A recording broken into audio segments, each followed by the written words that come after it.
Nasa atin na linya ngayon, baby girl. Please, ikaw na muna magsimula ng panayam. Ito importante sa lahat po din ng mga estudyante, mga magulang, mga teachers. Kasi pag when you say magulang, dahil po yung database ng mga estudyante, ang sinasabi po na baka na kompromiso sa hacking na ito kung totoo man.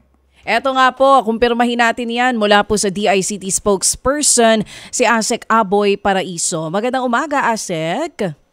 Good morning po, Madam Chacha, Manong Ted, sa inyong dalawa, sa inyong mga taga-subaybay, at taga-pakinig po. Oo, Asek, Chacha na lang po ha, wag po Madam. Asek Aboy. Pwede pong tita. Asek, eto nga, diretso tayo dito sa issue kasi di malinaw para sa mga magulang, even sa mga teachers at kawani po ng iba't ibang eskwelahan, kung meron po ba talagang na-hack o na-kompromisong data itong regional offices ng DepEd. Meron nga po ba o wala? Right now ho, Ma'am Cha, na i-confirm ko lang ho namin na na-receive namin kahapon yung report na yan. Inimbestigan na rin ho natin ang maigi. We can say now, since inamin naman ho ng DepEd that it was isolated, the report was isolated ho sa isang regional office nila in Cabuyao.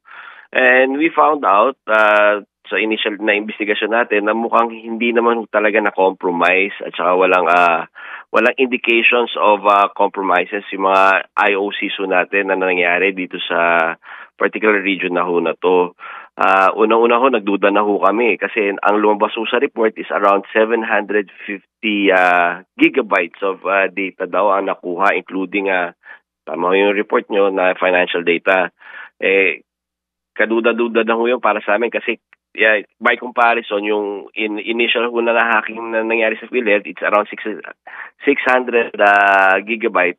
Katumbas na ho yan na maraming data ng milyong-milyong mga Pilipino. Ang regional office ho ng DepEd sa Cabuyao, ilan lang ang population noon, mas konti pa doon ang population ng mga ating estudyante at teachers. Oo nga po, naglabas na rin ng statement, Asek, itong Cabuyao at sinasabi nila na hindi nga po totoo na nagkaroon ng hacking dyan sa database nila. Pero kung hindi sa Cabuyao, tinitignan po ba natin yung ibang regional offices ng DepEd kung meron man na kompromiso sa kanila po mga data?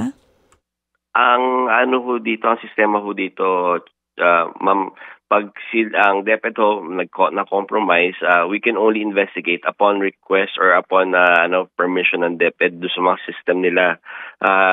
Gaya na sinabi ko, noong una naman nung lumabas to, maaga at kaagaran yung paghingi at pagtulungan ng DepEd sa DICT to conduct yung investigation, including VAPT testings. Ito naman as a precautionary measure after this report, ang ginawa rin ho ng DepEd on their own, tinest na nila yung security at saka yung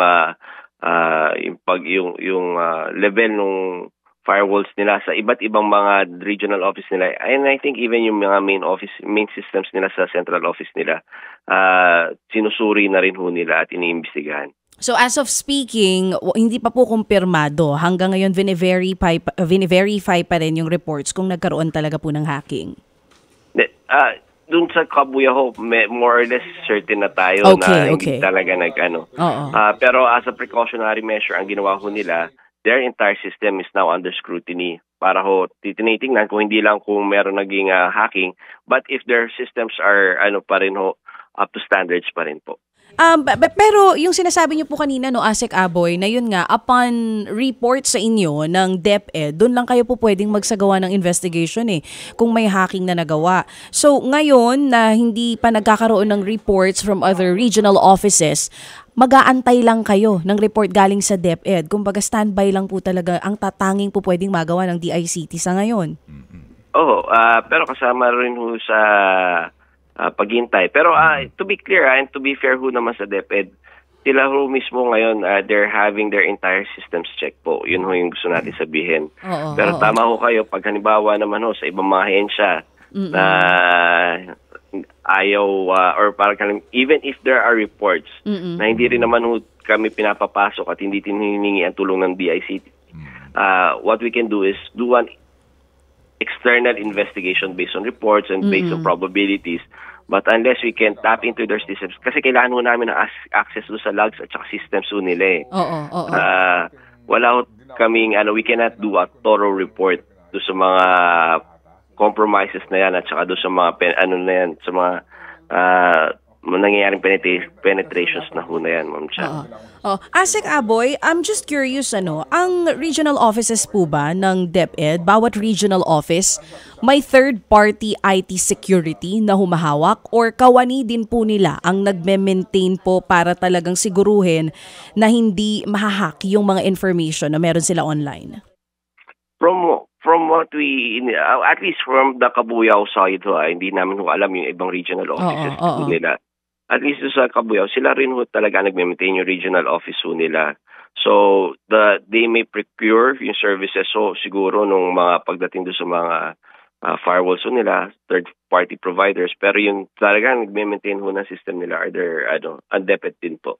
Okay. And hindi naman natin syempre kumbaga hindi natin isinasantabi na mahuhusay din naman itong mga nagme-maintain ng IT security nitong DepEd. Pero sa mga ganitong klase ng pagkakataon na may threat ng hacking, hindi man confirmed dahil nga po sinasabi kanina na ang Kabuyao, nakita nyo na rin po sa inyong opisina na wala namang hacking na nagawa dun sa regional office na yon. Pero sa mga ganitong klase ng pagkakataon at pagaling ng pagaling yung mga hackers, hindi po ba dapat mas talagang pinaiigting, hindi lang ng DepEd, kundi ng iba pang mga ahensya, yung security system natin? Tama ho eh. Especially yung mga nangyayari ho ngayon.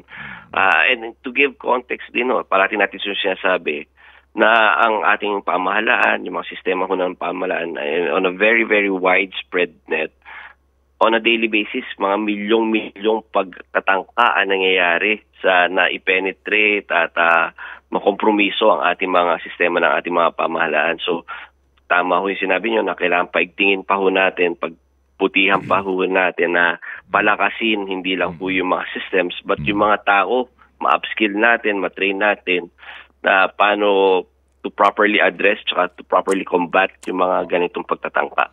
Opo. Dito po sa Coast Guard, sir, anong balita nyo yung hacking sa kanilang Twitter account? Yun nga, nakarating din sa amin, Manong Ted, yung pag-hack ng Twitter account nila. Pero kailangan natin intindihin, Manong Ted, na iba ho ang social media account. Hindi ho parte ng sistema na pinapangalagaan ng kanya-kanya mga ahensya. Yung social media platform accounts ho nila. Tandaan ho natin, parang ito rin ho nangyayari sa iba't ibang mga ahensya. Ang nangangalaga naman ito, yung mismong platform. Ano lang tayo ho doon kliyente lang ho nila tayo. So, if there would be compromises there, ang nangangalaga niyan or ang niyan, yung platform mismo. Opo. Sige. So, kasi kapag sa Twitter account, ang danger lang dyan, gamitin yung account mo to disseminate false information.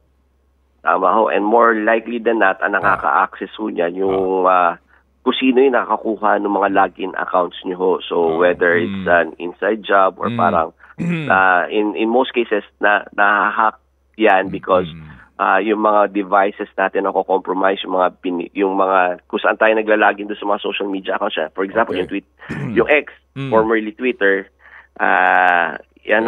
ma-access ho yan. Halimbawa, yung nangyayari sa ibang ahensya. Nagdala ko ng outside device sa loob ng opisina ko, nakuha ko yung access or yung mga login accesses. Ma-access ko na rin ho yung na yan.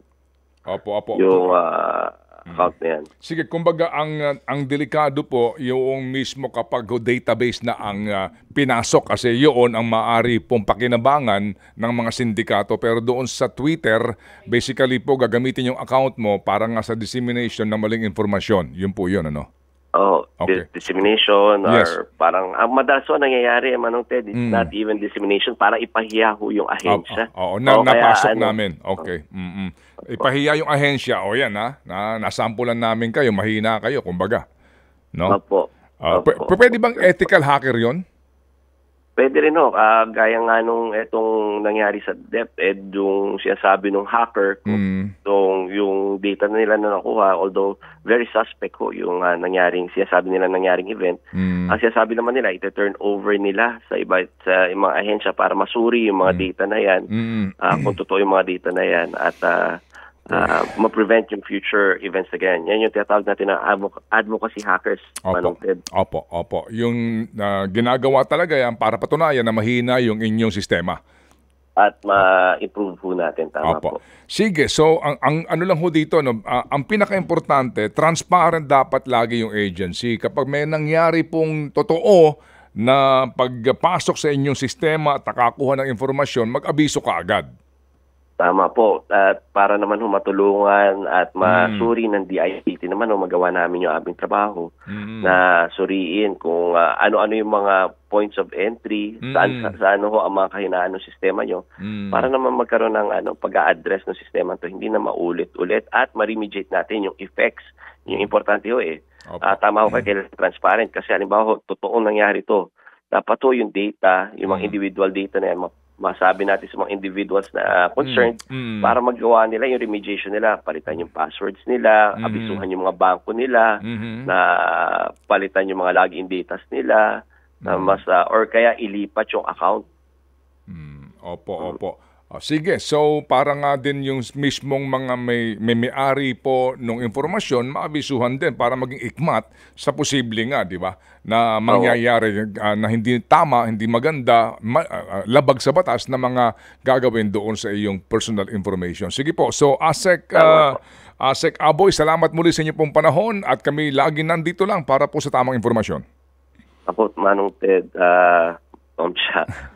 Maraming salamat din sa pagbibigay sa amin ng pagkakataon kahit parati ko yung tatawag na Ma'am Cha. Salamat po. Salamat din po na marami. You can call her Tita Cha.